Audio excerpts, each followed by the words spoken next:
हाय लोगोफोर खुलुमबाय गासिमसिम आंनि गोसो गोरबोनिफ्राय गाहाम हामलायनायखौ जासिहरबाय। लोगोफोरनो जोंहा मार्केटाव थांनो नागिरदों आरोना लोगोफोर थौदो होमबा लोगोफोर जोंजों लोगोसे नै जोंना रेक्सबो दङ दिनै आरो दिनै साब्रैबो दंजोबो थौ लोगोफोर होमबा थान्दानो बेलासिबाय नै लोगोफोर दिनै हाइ रडजों थांसै आरो थिनालियावसो थांगोन दिनै थिनालि बाजार ना माथो थिनालि बाजार सिगाङावनो जोंना मेरला बाजार दंना गिदिर बाजारा जाबाय बे बाजारनि ओमफ्राय नैबे मोनसे दङ एसएस मार्केट ओमफ्राय दा थांगोन ना थिनालि बिसोर अबावबा थांदोंमोन ना जरा दा बेलासिबायना माने गसाइगावनि नैबे गिदिर बाजारावहाय अमा मोनला आरोना बेलासिबायना दा हनै अबाव थाङो बाजार खालामनो माबा जानायसोंबावा मोजाङै नायगासिनो दङ ओमफ्राय आसोर सानो उनावसो बोरैबा थाब नायसनगारदों आङो हाब साफ्लियाव गाखोथारसै नैहाय एक्सट्रा नै बिदिसो थायो सासे जोंहाय माबायदि थायो लोगोफोर एक्सट्रा माबायदि थानो मोजां मोनो थान्दा आरोना न'आव गारबोजानो गिनाया माने आङो ओरै एक्सखौ लाबोफाला सानदोंमोन आरोना माने दिनै सेकेन्ड टाइम भेक्सिन हैनांगौमोन नालाय ओमफ्राय डक्टरा होनबायखि दा लाबोसै होननानैहाय गाबोन फैदो होननानैहाय ओमफ्राय सानबायखि आं लांला होनबालाय रेक्सआव गालांसै ओमफ्राय फुरा गावबासो माने गाबखिगासै आरोना गालांजानो गिनानैहाय ओमफ्राय बेनिखायनो लाबोफाबाय आरो बेखौ हारसिं गारबोआसै बेसोराबो जों नानिखौ स्कुलाव दोनलांबाबो हारसिं थानांगौ अबेबा थांबाबो हारसिं थानांगौ नालाय माने खाथियाव लकेलाव आरो ओमफ्राय गोजानाव थांबाथ' गालांनो हायाना लोगोफोर ओमफ्राय बिदि लकेलाव लाबोफाबाय आरो आं बांसिनानो लकेलावहाय लानानै बेराया आरो दा लोगोफोर न'आवनो दसे दानो फैफिनखागोन बिदि नालाय ओंखायनो आङो न'आवनो गारबोयो ओमफ्राय बिदि लाबोफाबाय आङो बेरायनो लुगैयोना बेबो बेरायथोंसै एसे थ' होमबा लोगोफोर थान्दा नैबेयावहाय माबा इण्डियान गेस अफिस दं आरो लोगोफोर गेसबो बेयावनो मोनो अफिसाबो बेयावनो खेबसेनोखा आरो भारतनियासो आलदा आलदा गेस होग्राया आलदा ओमफ्राय अफिसा आलदा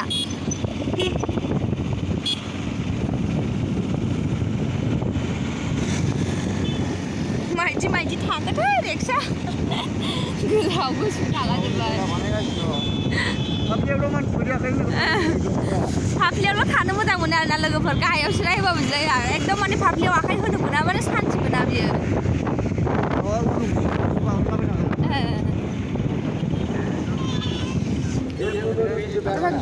एसएस मार्केटआ बेनो आरोना लोगोफोरनो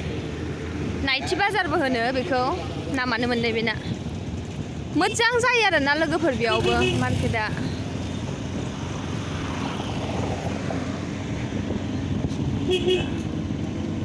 ओमफ्राय जोंना सैमानि फार्मासिफ्रा बिथिं बांसिन आरोना बाजार गेजेरावथ' मोननाय नङा बिथिं ओमफ्राय बै सारिआलि बारनानैहाय जयनगर होनो बेयावहाय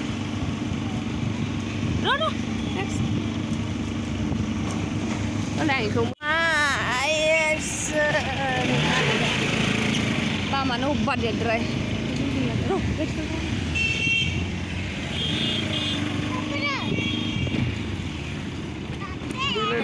उनाव दंब्रा उनावा दिनैसो बे गावनि न'जोंहाय थांनो मोनसिगोन नामा स' लोगोफोर आं रेक्सखौहाय नैबे पिंक कालारनि वार नुदोंना नैबे न'निफ्राय लांदों आरोना लोगोफोर बिनि बिमा बिफाया माबायावनो दंमोन आरोना लोगोफोर गेटआवनो दंमोन एसेबो नुदों खोमा आं फार्स्टआव नायसनाखैमोन बेखौ गाहायाव थानायखौ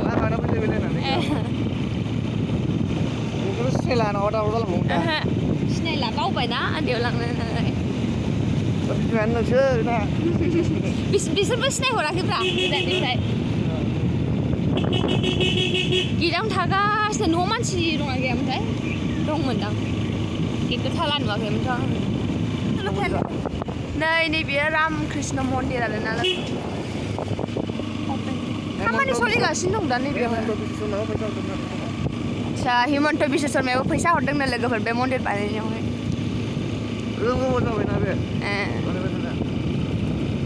गोबावनिफ्रायनो नुगासिनो दंखायोबोथ' आङो आरो माबा खालामगासिनो दंबावो गाहायखौ प्लास्टार होगोन दा नैबेयो सानराइज स्कुल आरो लोगोफोर इंलिश मिडियाम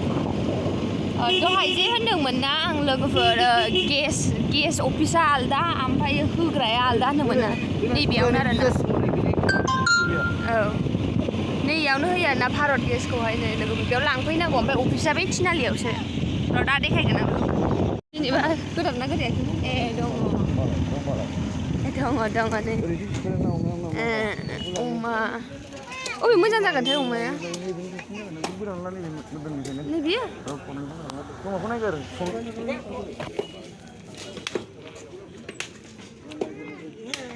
अमाया गारहर नामाथाय से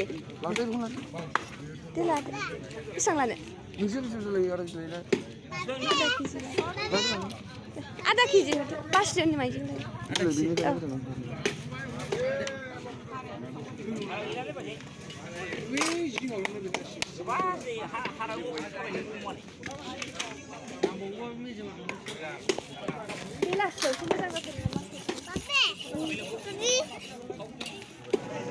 नैयाव ना आरि फानदों आरोना लोगोफोरनो बेलासियावसो बांसिन मोजां जायो बिनि मार्केटआ लोगोफोर आंनो नेम्बु नांगौमोन नेम्बु लानोसै आंबो र'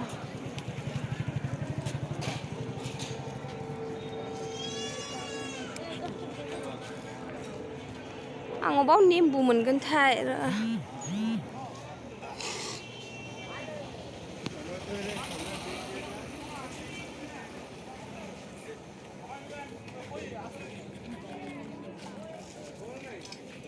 बोरमाबो फानलायलायदों नैयावहाय आं नेम्बु नागिरदोंमोन आरोना लोगोफोर नेम्बुखौनो मोनासै आङो र' रिक्सायावथ' थाङा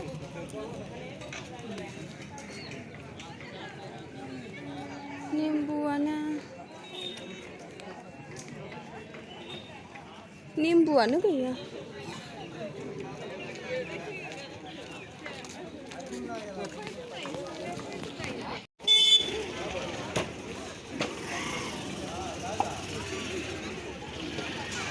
kakak नेम्बु नाय नेम्बुआनो गैया आरोना लोगोफोर आंनो नेम्बु नांगौमोन आइरन दंना दैया जा स्कुलाव मैला जायो ओमफ्राय नेम्बुखौनो नागिरनानै मोनासै ओमफ्राय लोगोफोर रेक्सआ दिनै ओरैबायदि डिस्टार्ब खालामबायना आं भिडिअखौनो मोजाङै लानोनो मोनासै लोगोफोर बांसिन मावबाय भिडिअआनो एकदम दल'खौनो थायासै बियो उपद्रब खालामथारबाय दिनै बैथिं नायनि र' लोगोफोर र' रेक्स र'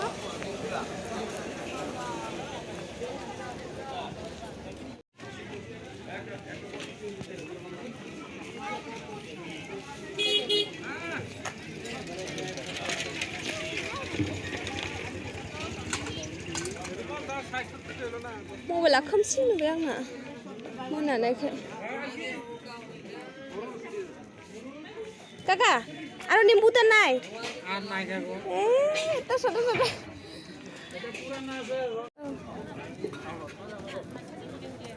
बानलुआ फुवा बेसेबां माथो दे फुवासे हरदो दुन्दिया मुथा बेसेबां ओमफ्राय बेखौबो मुथासे हरदो दे लोगोफोर रिक्सा ओरैबायदि डिस्टार्ब होदोंना दिनै आंखौ मिथिला आङो मानोबा एसेबां डिस्टार्ब होखो लोगोफोरथ' थांगासै होनबा न'सिम नैयावहाय महिन्द्र श'रुम खुलिदों आरोना लोगोफोर नैयावहाय थारबो मोनो ओमफ्रायो 120 मा होनो 300 जेनेबा मा मडेल नांगौ इयाव अर्डार होबानो मोनगोन आरोना लोगोफोर नोंनो जेनेबा माबायदि गारि नांगौ होनबानो मोनगोन महिन्द्रानि गारिखौ माबाखौ नांगौ औ महिन्द्रनिखौल' आरोना स' लोगोफोर रिक्साजों आंखौ डिस्टार्ब खालामबाय थादोंमोन ना हासुनो ओंखारदोंमोन खिनो ओंखारदोंमोन आरोना बे सेरा ओमफ्राय बे हाग्रायावहाय लाखिनानै आं हासु होबाय ओमफ्रायो हासुनायजों लोगोसे आरो खिबायबो आरोना बियो ओमफ्राय खिबो दैबोथ' गैया ओमफ्राय आं लाइटजोंनो फुगारनानै होथ'बाय आरोना नङाबा लेथ्रा नांगोन ना जेबोथ' लेथ्रा गैयामोन नांलालाबायाखै ओरैनो एसेल' फुगारनानै होबाय आरोना लोगोफोर थेवबो होमबा लोगोफोर लामा ओरैबायदि गिदिरना बेयावबो अब्बाद्राय गारियानो नांथाजोबो दहाय जे आं देखायदोंमोन ना लोगोफोर बै एसएस मार्केट बारनानैहाय बेयावबो आरोना पुरा नांथालायखायो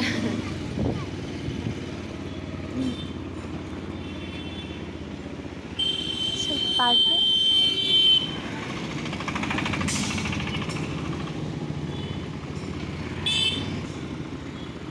नैयावहाय शप लानोसै शप नैबे दखानाव औ शप लाबाय आरोना लोगोफोरनो बेथ'ल था होदो होमबालाय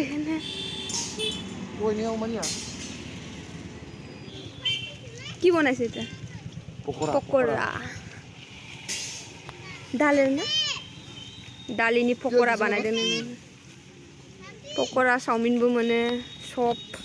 सिंग्रा मोनो आरोना थ' बाजार लाखांबाय फैजाबाय चलो सारियालि मोनफैबाय नै लोगोफोर सारियालि जों फैनायजों लायदा जोंनायजों गोजौनिया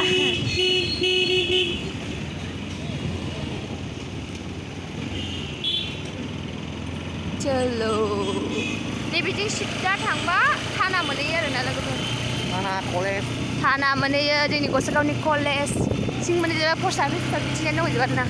ससे थांबानो सार्कोल अफिसबो मोनसिगौमोन नै बाजार मोनफैबाय लोगोफोर मालाबा फैनांगौ र' स्टार बाजाराव आं खेननै खेनथामसो जाबाय आरो फैनाया बेयावहाय ओमफ्राय बिदिनो भिडिअ बानायनाय जायाखै र' मालाबा फैगोन लोगोफोर मोजां टाइम लानानै फैगोन आरोना फैनो होनबानोथ' जाया नङा होमबा लोगोफोर मामलेट नङाबा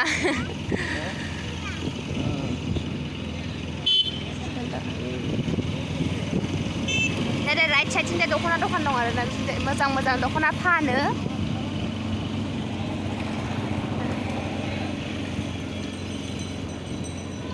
मा नांगौ सबखौनो मोनजोबगोन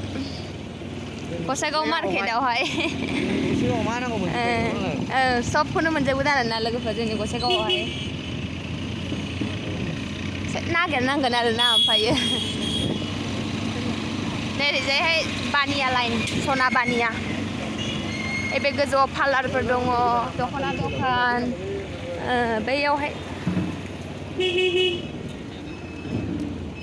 ओमफ्राय ओरैजाय फिथाइ सामथाइ फानजोबो आरोना लोगोफोरनो ओरैजाय नोंसोरनो खिन्थाखांखाबायना आं लोगोफोरनियावहाय रेड चिलि रेस्टुरेन्ट दङ बेयावबो मोजां बानायो जों आगोल जाफैबाय थायोमोन आरोना कलेज फरायनाय टाइमाव दा आं बांसिनानो फैनाय जाला ओमफ्राय लोगो दिगिफोरबो गैलाना थ' लोगोफोर ओमफ्राय मोनसे खोथा आरोना आं दिनैसिम माने कलेज फरायनाय टाइमावहाय हासबेन्डजों आं बांद्राय बेरायाखै आरोना आं बांसिनानो आंनि कलेजनि लोगोफोरजोंसो बांसिन बेरायदों होनजायो लोगोफोर मोनामानि माने बेरायखायोमोन आरोना ओमफ्रायो माने आंना हासबेन्डआ मालायफोरबायदि नङामोन आरोना आंखौ मोनाबाबो ओंखारहोयोमोन आंनि सासे बेस्ट फ्रेन्ड दंमोन आरोना रंगिना होननाय बेबो आगोल इउटुब चेनेल दंमोन बेनाबो ओमफ्राय दा बियो रेगुलारलि माबाला आरोना भिडिअ हगारला दा बेस्थ' थाबाय नालाय बियो लजों थायोमोन नालाय बे कलेजफोरा खाथियावनो थायोमोन आरोना लोगोफोर आं बेजोंहाय माने मोनाबाबो बेरायफैयोमोन आरोना बे माने जों सानैजों फन हरलायलायनोसै फ्रि जाबाथाय एसे बेलासि टाइमबाथाय 6टा 7टा 8टाबाबो आरोना आगोल माने बांसिनानो मोनाबाबो ओंखारोमोन आरोना ओमफ्राय दाथ' बांसिन ओंखारनाय जाला आरोना आगोलनि बायदि नंला दिनफ्राबो सोलायो नङा होमबा लोगोफोर बोथोरजों लोगोसे सोलायलांफाबाय थ' बांसिनानो आं बे लोगोजोंहाय ओंखारनाय जायोमोन आरोना अबावबा थांबाबो बा जों टाउनफोर थांबाबो क'क्राझारफ्राव थांबाबो ओमफ्राय नैबे लकेलावबाबो गसाइगावआवबाबो बांसिनानो आं बेजोंनो ओंखारनाय जायोमोन आरो लोगोना बिदिनोसै जा इन्जयबो खालामबोबाय कलेज लाइफखौहाय आं हासबेन्डजोंबो ज' मोनसे कलेजावनो फरायनो मोनदों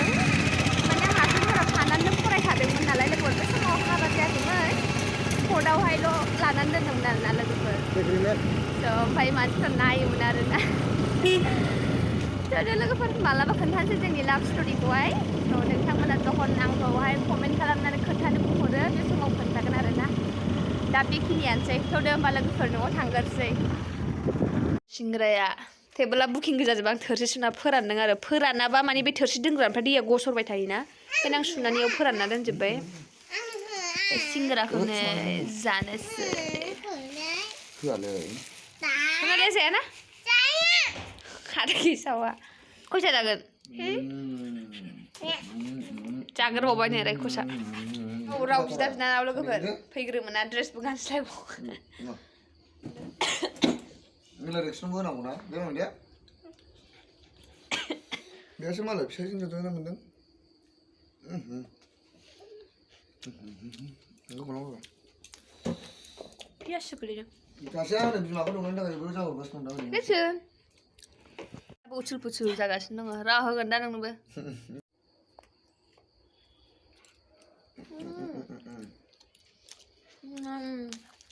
दांनो गबाय आंहा